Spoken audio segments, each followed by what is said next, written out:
Greetings, wrestling fans, and welcome to Squared Circle Society Live for another Dark Side of the Ring double feature. Always great seeing that intro, and you can see UITV episode 4 on Stream XPW this week. So be sure to check that out. A lot of great stuff planned for UITV. And a brand new episode of XPW TV's out this week. Came out yesterday. Check it out. Is Some good story. Yes. I'm very eager to check both out, Tad. So how are you doing tonight, Tad? Doing all right. Ready to talk some wrestling, I guess. I'm very eager to get your thoughts on these episodes and your history with these two superstars, these two late superstars. What's up, JG in the chat? How are you doing? Shout out. And by the way, shortly after this episode, pretty much right away, we will have Flesh Wound Horror live. So be sure to tune into that. You get a double dose of us today. So we will kick things off with our first episode, Dark Side of the Ring, Chris Adams, the Gentleman and the Demon. So before we dive into the episode, Todd, any past history with Chris Adams? Did he ever violently assault you or super kick your eyeball out of your head? Anything positive or negative? No, he was there. He was on some of those old DVDs I'd picked up that had random matches with old Stone Cold stuff and stuff like that. But I never followed him really. I knew who he was and knew about him and stuff, but yeah. You didn't really look into like World Class or any, because that's obviously the highlight of his career. Yeah, I wasn't checking at that point. By the time he was coming up, because these are towards the tail end. Yeah, he was amazing in WCCW World Class. He was somebody who was really ahead of his time in terms of his style and just a great asshole. Well, yeah, we'll get into that because he is kind of a piece of shit. But this is one of those ones where it's like you want to be positive. What up, Ben? No, he was not in Chronic. He was definitely meaner than those. Definitely smoked some. Yeah, he definitely smoked some, and you want to make sure puff pass when it comes to the Gentleman, Chris Adams, or bad things will happen. But yeah, no, I was a big fan of his work in World Class. Also WCW. They didn't do a lot of note with him as far as stories go, which was kind of a theme. There were so many great wrestlers under contract to WCW at that point. Sounds familiar. What isn't that happening today? Never mind. Yeah. He would be right at home not being used in AEW, but yeah. Said he invented the super kick. Well, I guess he was one of the first guys to use it as kind of a finish around that time. He definitely didn't invent a very basic move, but I guess he was the first person to make it somewhat famous. Come on, Dan, don't even know. There's only one person who made it famous. I'm sorry, Chris Adams. We all know that Shawn Michaels made super kick. Fuck the Dallas territory, I guess. Yeah, pretty much. California. He had a good super kick. He definitely had a good super kick. It meant something at that point. You got hit with it. That was usually all she wrote. But we'll start from the beginning. So they talk a little bit. He's a standout judo champion. He moved to the U.S. to follow his dream of becoming a professional wrestler. Ben Grimm, you shut your mouth, sir. He had his World Class run. They talk about that, but the very beginning of the episode, it gets kind of, sad off the bat. You have his daughter showing off some of his memorabilia, Jade Adams, who seems very happy, healthy, not hopefully too affected by, life as a wrestler's offspring, as so many are. Kevin Von Erich talks about him, gives him credit for inventing the super kick. And so we kind of run that down a little bit, just the quality of his matches at the time, which if you're unfamiliar with them, go back and watch. They're very, very strong. David Manning talks about, the, I don't know how much modern wrestling he watches, but that leg slap that he made so famous. Iceman King Parsons, another guy I've always been a big fan of, puts over his skill set. There's a lot of early portions of this episode kind of just sucking him off basically for just how good he truly was in the ring. His brother Neil was a 2-time Olympic silver medalist in judo. He was much more successful in judo than Chris was, obviously. But Chris early on got approached by World of Sport Wrestling, which if you are a wrestling fan from the UK, that was where it was at. Big Daddy back in the day, the Hulk Hogan of the UK. And he debuted there as black belt Chris Adams. And it's kind of ironic when you look at some of his promos. He's kind of this just very polite English gentleman, which would eventually become his name. He was anything but.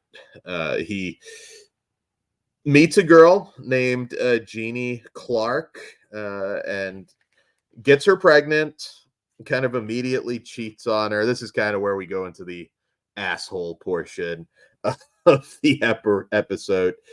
They stay friends apparently, but kind of just has his baby. That leads up to his run in World Class. And this is like, again, the dark side of this episode. Kevin Von Erich puts over the fact that like he could be a really nasty bully. And there was a show that he was late for and he nearly killed his driver, choked him purple. And the guy nearly died. And this was a big theme. This was just a really violent, nasty guy. And you run this down. They talk about his heel turn on Kevin Von Erich, which if you're a World Class fan, that was a big deal. Forms the tag team with Gino Hernandez, who another dark side story had. Who knows? Gino was definitely one of those guys who would have gotten a WWF run, and he was damn good. Gino Hernandez was damn good, but unfortunately, all this success,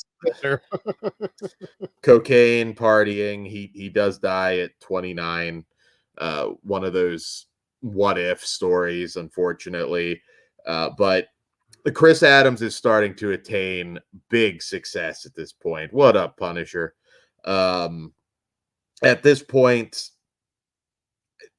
success, big mainstream success was there for him, but he just can't get that temper under control. There's an insane story where he knocks a bartender's eye out with a super kick for telling him to settle down. Yeah, wow. At this point, he meets his second love, Tony, and kind of marries her immediately. One thing that's really just crazy about this episode is his son, Chris Adams Jr., looks just like him. It's a just blast from the past. Looks like his twin. And this, I don't know how you get away with, even back then. He slaps the shit out of Tony, I believe, on a plane. And then when pilot tries to confront him, he headbutts the pilot. Uh, this one actually makes national news. So unfortunately, now as talented as he is, he's got just this awful reputation. He actually gets some prison time, and this kind of kills his career in a lot of ways. It's not his last chance, but he probably never fully recovers from this. And he ends up uh, teaching pro wrestling classes uh, with through promoter Tom Lance. And that's where probably the thing that people remember the most. He he trains Steve Williams, who of course would go on to become Stone Cold Steve Austin. And life, it gets very strange because Steve Williams, soon to be Steve Austin, meets his ex Jeannie. They book him for an She had angle. a type. Yeah, Jeannie, maybe not the best decision maker. Ask Deborah about But that. we don't talk about that apparently. That is like the one, yeah, that's like the one dark thing that they've tried to bury. But anyways, Steve Austin and Jeannie kind of start their relationship. Jeannie becomes a valet, kind of mirroring Joan Collins on Dynasty. Uh, really strange. I mean, kind of having the actual ex and the new girl together, Jeannie and Tony. They kind of run down some of that. Jeannie was Lady Blossom, for whoever remembers that. And at this point, Chris Adams still has that reputation. So Steve Austin's star obviously ascends, and it keeps on ascending. He goes to WCW. They talk a little bit about Chris Adams' jealousy over him making WCW money, and again at this point, it's rough because his reputation is well known. And man, I have a tough time feeling bad for him in this one, Todd. Like, No, I don't at all. Yeah, at this point, he beats up Tony so bad that she apparently had to have facial reconstruction surgery. Uh, just one awful thing after the other with Chris Adams. He goes to the Global Wrestling uh, Federation for a run, and really awful incident. He rips the weave off of a pro wrestler, which he was told not to. Like, he was told avoid it. Tears it off, and the way they tell this story is, at that time, a lot of these guys, lots of bloody matches. They said nothing they had never seen this amount of blood in a ring. I mean, he fucking scalped him practically. Right. Yeah. Blood splurting everywhere. Again, adding to the reputation. He's not somebody that you would look at either. And, you look at some of this family footage that's spliced in between this episode where he looks like a loving dad, but god damn, what an asshole. But this wasn't his last shot. Somehow, some way in 1997, he gets the WCW call. Now, I was watching around this time. His ring work was really good. Like, he hadn't lost a step or anything to me at this point. Lots of appearances on like WCW Saturday Night. Very impressive guy. Like, he was one, obviously. At that time, I think I knew about the Steve Austin stuff. I didn't know what an asshole he was. But one of those ones I kept thinking, like, man, you could do something. Put him in a tag team, even if you don't see him as a star.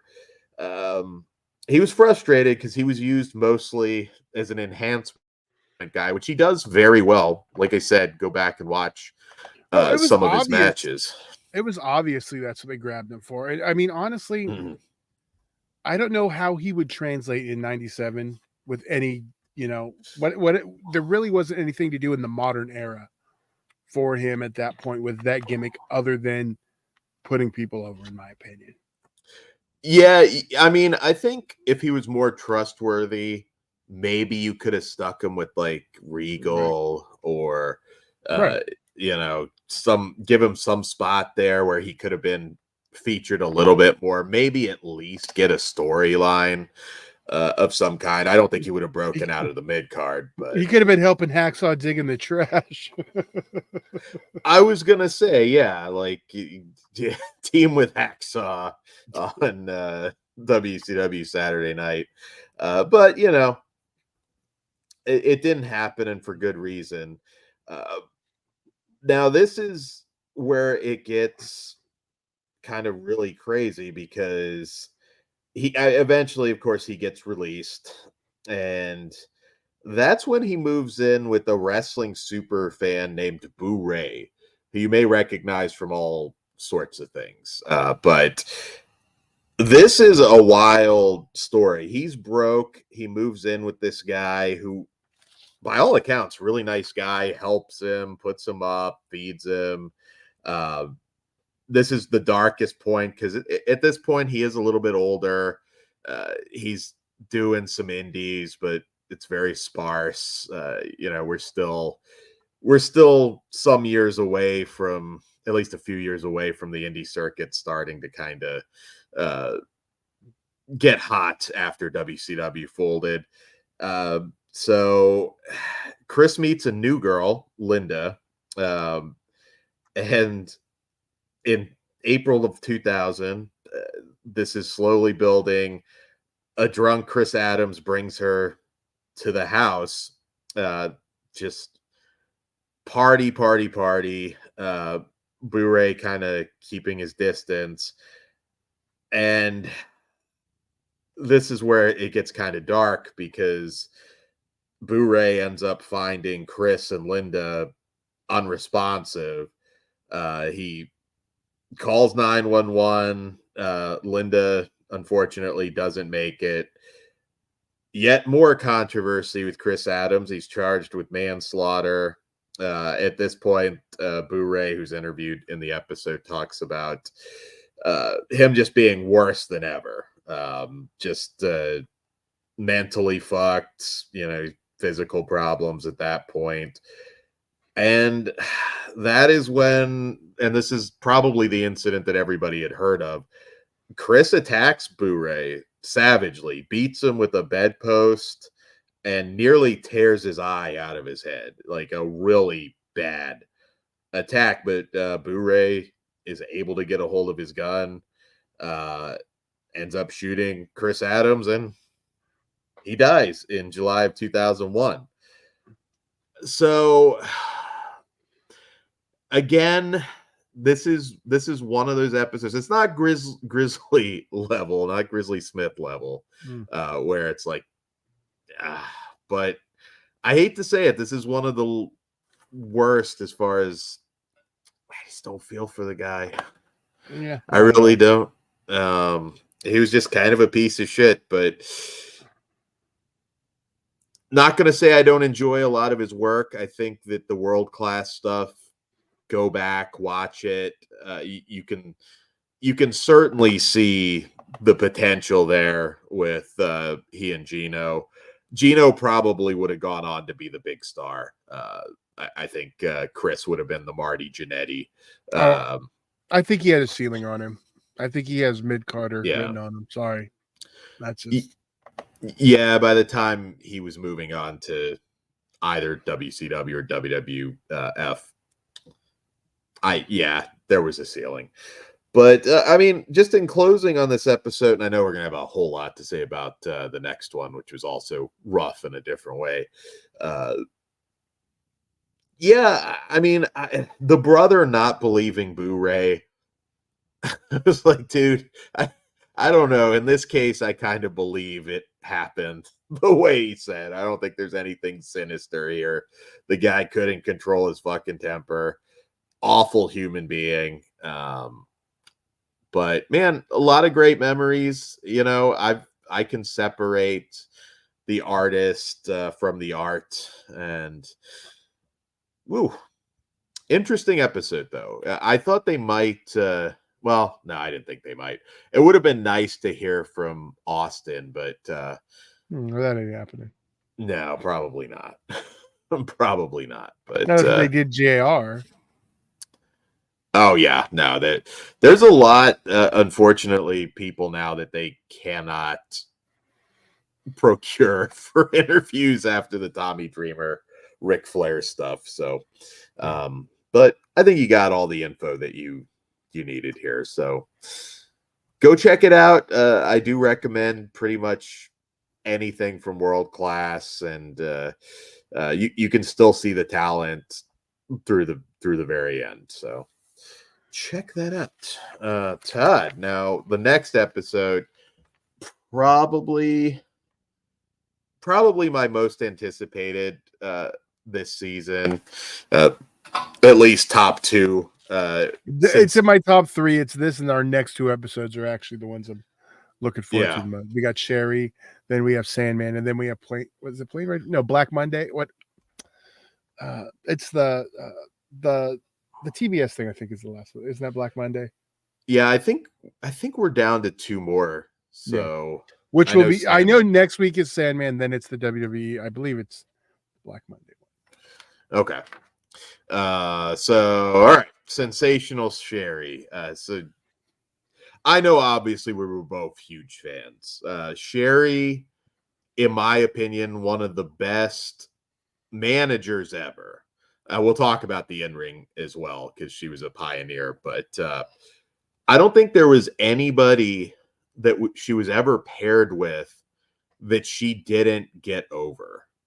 Like huge. And she was able to kind of alter her look to fit the new whoever she was managing, whether it was, you know, Harlem Heat, Ric Flair, you know, Money Shawn Inc. Michaels, Money Inc., Ted DiBiase, Macho King. I mean, she always added so much. When I was very little, massive fan. Always was. You know, I saw more of her as a valet at first than I did her in ring, which I saw, you know, shortly after that. But yeah, I was curious because I didn't know everything about her life or anything. She wasn't somebody that was out there to the point that, you know, we already knew everything. So this talks about she breaks in to the business around 1982, although she was around wrestling, which we'll talk about. Jim Cornette kind of opens the episode and talks about her being the very first person that he managed in 1982 when they both first kind of broke in as talents. You see some footage from this, which is interesting because she doesn't have that big giant personality. And what up, Cliff? She doesn't have that big giant personality yet that she would be known for. And so we kind of rewind a little bit. Jake Roberts met her in 1974, you know, kind of where the dream, the seed was kind of planted. He was a referee at that time in Mid-South Wrestling. He was like 18. I think she was 17. And they had a relationship. They dated for about 5 years on and off. And Jake kind of runs down her desire to be this big wrestling star. And at that point, becoming an in-ring women's wrestling star was tough. There weren't a lot of avenues to do that. And, you know, obviously she has a hell of a journey. She meets her first husband, Leroy Gonzalez. He was a waiter and she was a stripper down the street. So they kind of run down that relationship. Unfortunately, Sherri was a party girl. They had a son in 1978, which we will talk about because, man, this is a rough one. She this episode, like, she obviously had huge ambitions to make it as a wrestler, and kind of leaves to follow that dream when the baby is 3 months to be a wrestler. She moves to Memphis and goes to Butch Moore's school, who, again, very different time. I have heard this story before where Butch Moore just slaps her across the face, and uh, when she says she wants to be a wrestler, and then she responds, "Is that all you got?" Um, so big I balls, I Sherri I do Martel. I do believe that Sherri Martel influenced me at a young age to enjoy crazy women.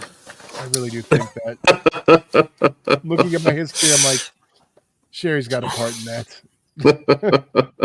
Well, she was beautiful. She was beautiful. She had the entire package. Just great in ring, huge personality. Um, she could. She's one that you could have probably have paired with a weaker a weaker talent, and she would have elevated them several notches just by being in their corner.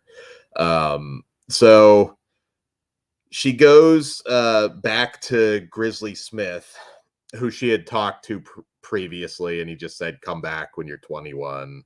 Kind of ironic. Typically not a sentence Grizzly Smith tells a young woman, but Yes, Grizzly Smith may be the biggest bastard in all of the history of wrestling.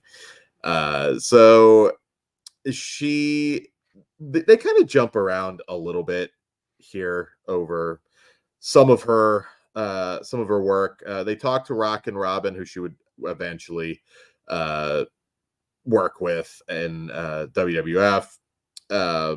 And Jake has a very like dark moment where he said she was too old for his dad. I was like, oh god damn, that is rough. So they put over again. Moolah's got this lock on women's wrestling. At the time, she, of course, you have to go through Moolah. She's staying at Moolah's compound. I can only imagine how awful that was. At this point, she literally went through all the pieces of shit to get into the business. she did. She really did. You got to go through Grizzly Smith, Moolah, like, McMahon. she would eventually get to McMahon. This she overcame a lot. So again, they jump around a little bit. Her husband Leroy had hired a PI to find her at one point, and there's a pretty crazy story where he gets confronted by, I'm assuming, wrestlers who kind of intimidated him into dropping his pursuit of Sherri. Apparently, that was kind of it as far as any relationship goes with those two. She finds a break, even though she leaves Moolah. The AWA, Vern Gagne, at the time, did not have really any relationship with the fabulous Moolah. So it was like she found that in there where she got to work with Medusa Michelli at the time, I believe, and they have some great matches. Again, you go back and watch some of this stuff with Sherri in the AWA, and it's very ahead of its time. I feel for somebody like Sherri because there's only so many people to work with at this point, especially people like her that can actually go. But she did some great stuff in the AWA. They interview Medusa, who talks about some of her guilt over not seeing her son. And that's when the son Jared comes into the episode. Pretty fucking heartbreaking. You know, he although not confirmed, I guess, but some health issues, cancer is kind of hinted at. I don't know what he has, but He talks pretty fondly about his mom. He's realistic. I mean, he said in the episode that he, certainly struggled with anger as well. And there's a really sad story where he talks about finding who his mom was through a magazine, like seeing the magazine, and I guess they finally tell him. And at this point, Sherri's about to explode. She arrives in the WWF off of a recommendation from Jesse Ventura and Kurt Hennig. At this point, Moolah's deep into her 50s in 1987, and Sherri finishes the story, and deservedly so, having to stay with Moolah, and wins the WWF women's title at the time from her. That's huge too. Absolutely huge, because I mean, that's like bigger than Roman now, really, for the time. Like her stronghold on that belt. Well, she owned the belt. I mean, that was the thing with Moolah. It's like she wasn't gonna have to drop it. Probably held on as long as humanly possible. But yeah, that's huge at the time, and at this point, she's got the Rock and Robin feud, who, if you guys listening are unaware, was Jake Roberts' sister, doing some wonderful things.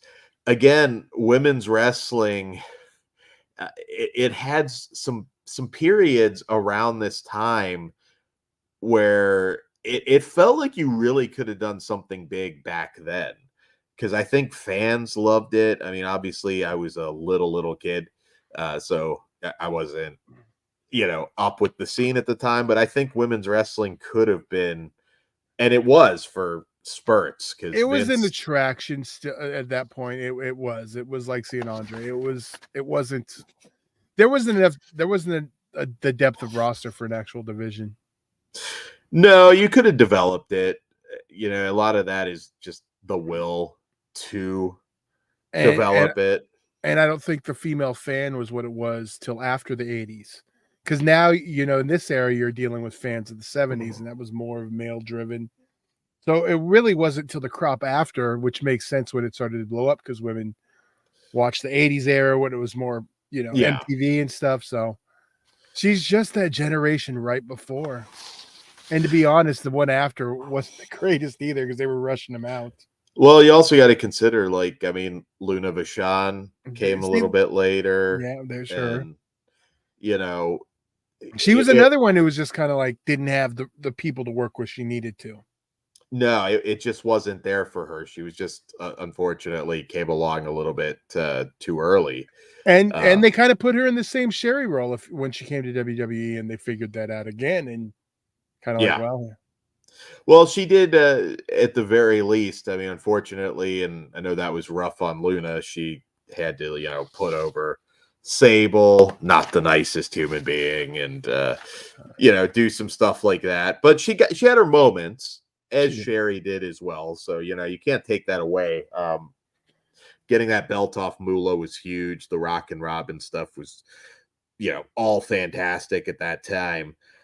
So at this point, Vince is kind of phasing out women's wrestling, as he did. It was kind of, we'll push it, goes away, push it, goes away.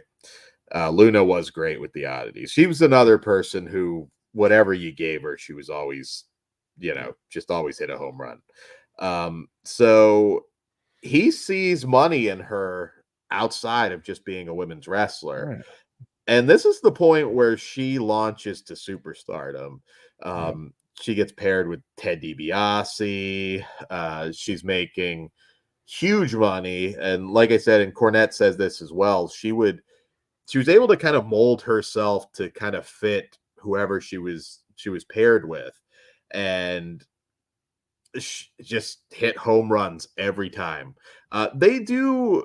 This is one of those episodes where I wish they had another half hour or something. They could, because they don't run down like her entire in-ring. Well, it's not. These episodes aren't about their in-ring. It's about the dark side of the ring. If you want that, you got to watch a biography.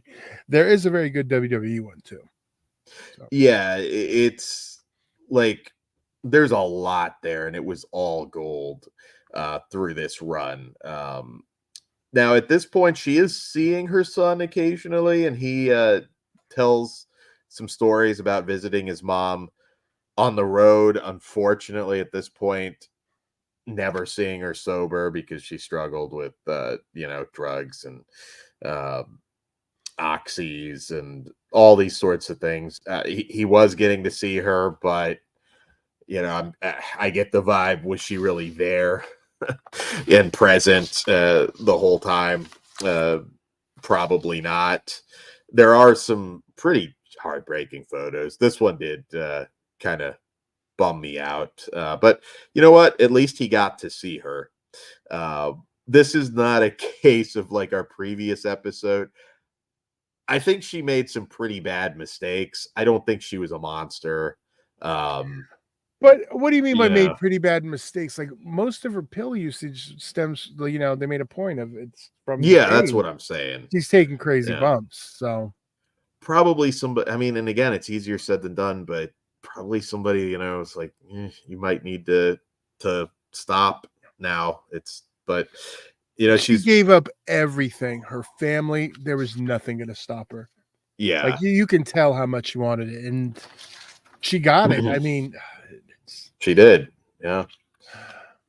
She yeah, did. What are like your earliest memories of Sherry? Like what I guess you really experienced it all because yeah. you're older I than me. mean, like the whole thing from wrestling onto managing. I mean, obviously, her run with Shawn Michaels is like Oh God, yeah. perfection of Sherry. Because that I don't know, she always feels Sherry, but she didn't. Her gimmick seemed to just kind of go well with Shawn. She didn't like, you know, I don't know. She was sinister, but she kind of had that like sexy angle. Well, she Right. always had that. I mean, she also still very much I think it was her sister or best friend, I believe, in the episode said she was like a diva before the divas. Yeah. There's those famous shots. Like she wasn't afraid to show a little TNA Yeah. at the time. I mean, But she was just all round. She was I mean, their gorgeous. stuff with Macho Man was awesome. Obviously, those two together were fucking nuts. And then when Yeah. WCW when they paired her up with Harlem Heat, I was so excited. Oh And yeah, I dude. love Sherry, and they finally got the old fucking plantation owner away from Harlem. Colonel her now this they don't go into at all. And again, I know it's not a career biography, but her love storyline when it was Harlem Heat feuding with Bunkhouse Buck and Dirty Dick Slater, managed by the Colonel Rob Parker. Dude, like this was a feud, and I was just as much a WCW guy at this time. I mean, at that particular time, overall, even though Shawn Michaels probably all time for me, I was still probably a little more invested in WCW as a whole. Her love angle with Parker, I've had that was fucking hilarious. That feud with Harlem Heat. Uh, she was gold with Harlem Heat. They kind of Yeah. gloss over WCW a lot more than anything. Um, but yeah, but anyways, I'm getting a little bit ahead because unfortunately, after all this great stuff she did with WWE, you have the steroid trial. They're testing a little bit more frequently. She gets popped for weed several times. Now, again, this was a different time. It kind of seems like if that's what she was getting popped for, Right. It's so it dumb. wasn't a big deal. But unfortunately, just at that time, we were still living in reefer madness Well, territory. some territories still are. So Yeah. But kind of sad. Like, obviously she's got to deal with that pain. yeah, let's get no marijuana. You better take those legal somas over there, you dumb. Jesus, it sucks. It does suck because a lot of people were kind of scapegoated at that point. But she does get released. Kind of, immediately though, the same year goes to Smoky Mountain Wrestling. at this point, it's it's just getting worse as far as the drug use. Jim Cornette talks like the Soma use getting out of hand. She shortly goes to WCW in 1993. Working steadily. I mean, at this point, superstar, hitting home run after home run with anything that she does, even though, yeah, again, emotionally and physically, she's starting to fall apart. The Harlem Heat run was amazing. WCW had a hell of a tag division around this time. They did. Pre-explosion. This is pre-NWO, although it goes into that. But even before that big boom when the NWO Dan came was in. 100% an American Males guy. Look at him. You know what? I will own that. The American Males were good. I remember High Voltage didn't go as far as they probably could have. I was more of a Fire and Ice guy, but Fire and Ice, yes. R.I.P. Ice Train. I believe he passed. Yeah, Fire and Ice. Like there were some really fucking Steiners. Good tag teams. Them too. Them too bad. Steiners. Well, yeah, everybody knows the Steiners, but yeah, no, they had to go back and watch some of that. They, you had Public Enemy. I'm okay, Dan. Oh God. See, you wouldn't ruin it with those fucking shit stains. I remember being so excited to boo those fuckers out of the XPW. Well, the LA Sports Arena at XPW. They were doing some cool shit before anybody. Oh, they got booed out of the building. Booed out of the fucking building. I mean, they weren't made for WWE or any, but they were still pioneers. Rocco Rock and Johnny Grinch.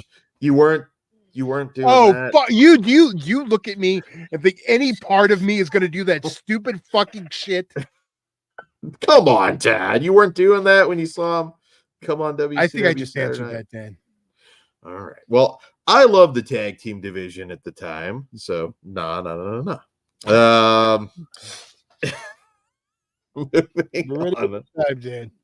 I won't torture you, Todd. So yeah, I thought very successful. Check out the Rob Parker stuff. That was a great storyline. Her body's just breaking down. I don't remember like some horrible decline where this was apparent on camera, if I'm being honest, but Bischoff saw it. And she's cut. Now at this point, she's in her 40s. We still don't have this women's wrestling boom. And at that point, I mean, I think that was kind of towards an end for her anyways. She's got nowhere really to go. She falls deeper into oxys now, and they run down. They don't really say a whole lot. She marries her new boyfriend, Robert. She's still in WCW, I believe, when they get married.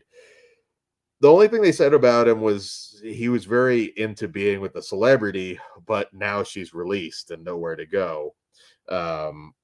She needed some surgery that she couldn't afford at that point. Kind of get the vibes Robert might not be the greatest human being. But man, so her Hall of Fame speech, one of my favorites of all time. Like, agreed. I thought she was just beautiful as ever. Excited to be there, having a blast. Yeah, I saw her. I remember seeing her and thinking, like, fuck, I know she's not as young as she used to be, but you could put her with somebody right now and she'd get them over. Can you imagine her and Paul Heyman going head to head? Oh, now, dude. At 2024. Dude, like she was a firecracker. Like she was so entertaining. And this is where really, I mean, we hear more from the son, Jared, and that Hall of Fame induction, I guess, was the last time he saw her. He did say like she was over the moon, happy, proud. Apparently, it's a little bit unclear, but the next year, apparently WWE sort of told her that she could possibly have a training job. I don't know. I never heard that, to be honest, so I don't know. And in 2007, just a year, if that, She passes away at 49 from a multiple overdose, and so we kind of close out. Her funeral, I guess, was quite the sight because of very coked out Jake Roberts at his worst. No, we At didn't know that exactly point, what he was on. well, whatever he was on, it was out of it, and we kind of close here, not to get too depressing, but Ben posted her and Shawn Michaels promo with Rhonda Sheeran Up All Night. I'll have to check that. I 100% saw it, but I can't remember it. So she passes. The episode ends with the son actually bringing his stepmom, Pat, on camera with them. Feel really bad for him, although at the same time seems like a very inspiring guy, very upbeat. Obviously, he's got some rough health issues that he's dealing with, but doesn't seem like somebody that was beaten by some of the negative circumstances that he dealt with in life. So I'm going to say as upbeat of a note as you can have. Sherri was somebody that she lived her dream. I mean, she was a legit icon. I think she was the second woman inducted into the Hall of Fame. She deserved it. She is one of the greats all around. Like I said, character, in ring.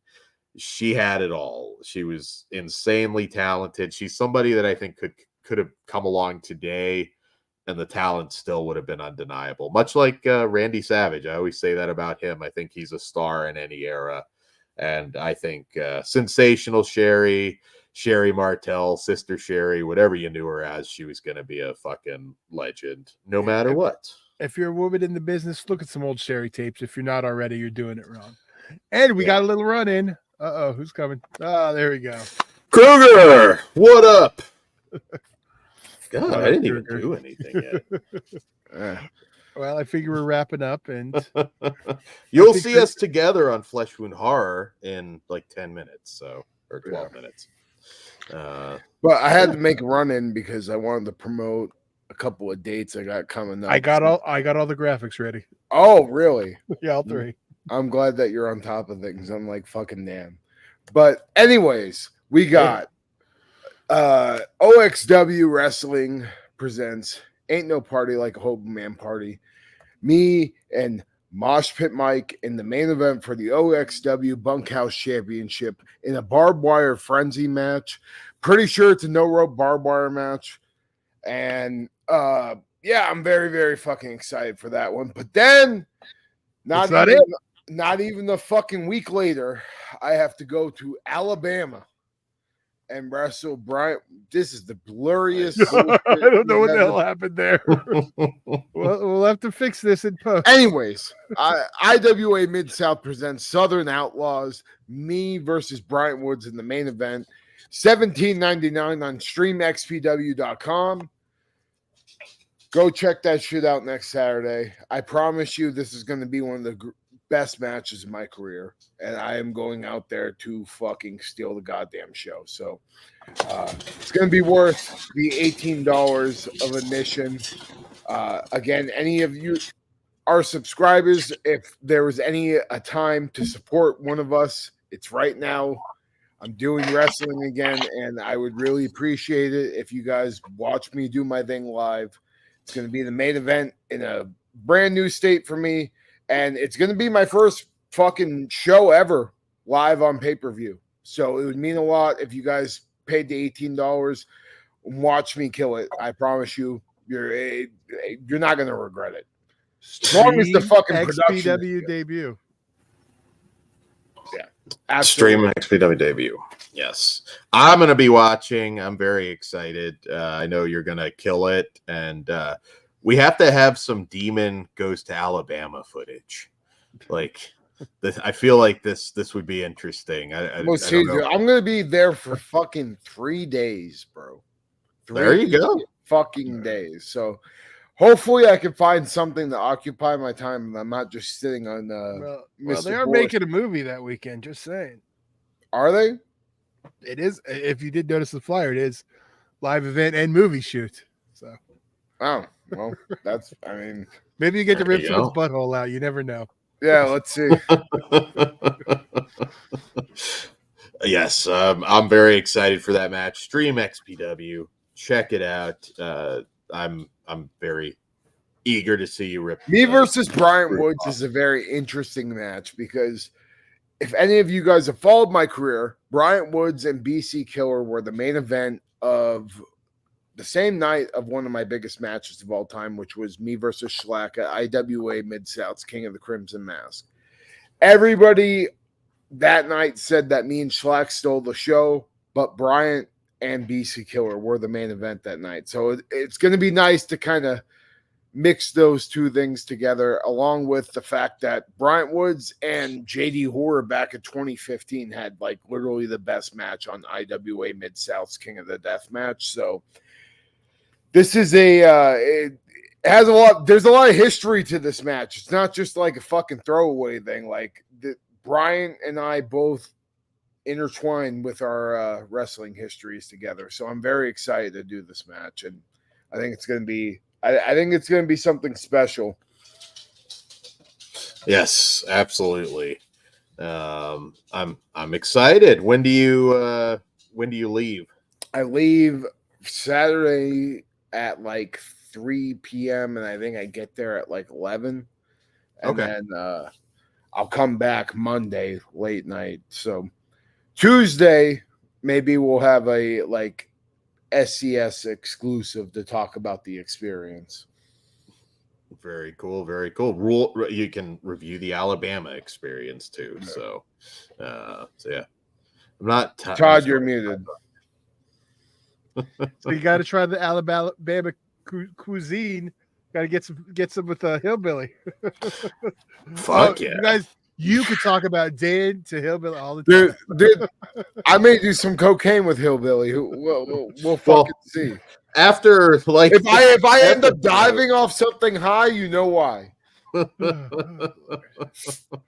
I think like what we're reviewing tonight, say no to coke. Yeah, no Chris Adamings. Chris Adams. Yes. Don't super kick anyone, unless it's in the ring. That's for Brian. But yeah, so we're gonna be live again in just about 6 minutes. So we will say goodbye just for a short time. Be sure to well, I think you all know. You're on the channel, so you know. So just click live. Go on. I was just gonna I was gonna drop the link right in the chat now too. There you go. Just to make it a little easier, because that's kind of yes. Yes. Thank you, Todd. It's done. All right, we'll see you guys over there. We got a lot of cool movies to cover tonight. I'm eager to see what everybody thinks. We got a horror pack. Oh yeah, and horror pack. I forgot. Yeah, we do have a horror pack. So be sure to check that out. We will see you over there. Come again soon and hard. Goodbye. Mads Kruger can suck my fucking dick.